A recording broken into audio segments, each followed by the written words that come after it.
পটুয়াখালীর কলাপাড়ায় বেসরকারি এনজিও সংস্থা কোডেকের ক্ষুদ্র ঋণের কিস্তি পরিশোধ করতে না পারায় প্রবাসীর অন্তঃসত্ত্বা স্ত্রীকে নির্যাতনের অভিযোগ উঠেছে। শনিবার কলাপাড়ায় ধানখালী ইউনিয়নের গন্ডামারি গ্রামে ওই গৃহবধূর বাড়িতে ঢুকে এই হামলা ও নির্যাতনের অভিযোগ উঠেছে এনজিওর ম্যানেজার মনির হোসেন ও দুই নারী কর্মীর বিরুদ্ধে।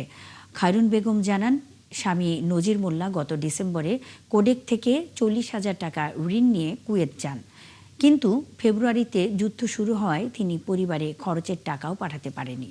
টাকা আসলেই দিয়ে দেয়া হবে জানালেও তিনি নির্যাতনের শিকার হন। তবে অভিযোগ অস্বীকার করেছেন এনজিওর কর্মকর্তা। কলাপাড়া হাসপাতালে জরুরি বিভাগের চিকিৎসকরা বলেন, বর্তমানে গৃহবধূ কিছুটা সুস্থ হলেও তাকে পর্যবেক্ষণে রাখা হয়েছে। এ ঘটনায় ক্ষোভ জানায় এলাকাবাসী।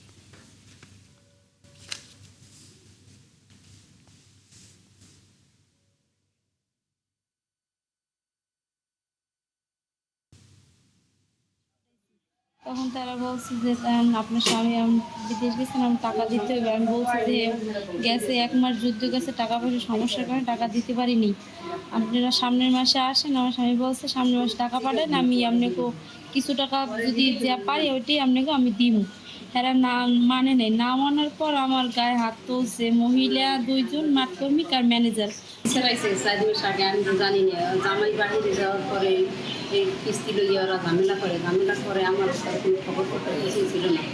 কিন্তু আমার মাইয়ের এইভাবে মারছে, আমি তো আর কিছুই জানি না। পরে আমার ঘরে খবর দিয়েছে, আমি আইসি আর করতে হাসপাতাল নিয়ে এসেছি। রোগী আমাদের কাছে কমপ্লেন করেছে যে রোগীর সাথে মারামারি হয়েছে এবং সে গর্ভবতী, 4 বা 5 মাসের গর্ভবতী। সে অ্যাকুরেট ডেট উল্লেখ করতে পারে না। তো আলট্রাসোনোগ্রাফি করে দেখা গেছে যে আপাতত বাচ্চা ভালো আছে। না, অসম্ভব। যদি মনে করেন উনি কোরআন শপথ করে উনি বলবেন তুলতে ভালো করতে, সে সাথে সাথে যেটা বাস্তব। শুনেন, আমি একটা নারী, তাই না? উনি ওই বডি যখনই